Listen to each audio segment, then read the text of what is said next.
Here we've got MOTOROLA Razr from 2019, and let me show you how to clear browsing data on the following device.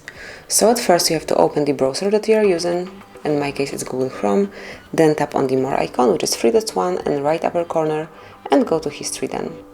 Now just click on Clear Browsing Data, and here you will find Basic and Advanced options. So under Basic you have Browsing History, Cookies and Site Data, and also cached images and files, and then under Advanced you have 3 more, and these are saved passwords, autofill from data, and also site settings. So just mark those that you would like to remove. You can obviously unmark some of them, but I would like to remove everything, and then pick the time range here. So I will choose all time because I would like to clear it fully, and finally tap on Clear Data. And that's it.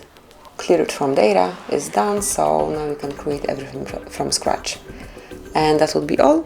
Thank you for watching. Please subscribe our channel and leave the thumbs up.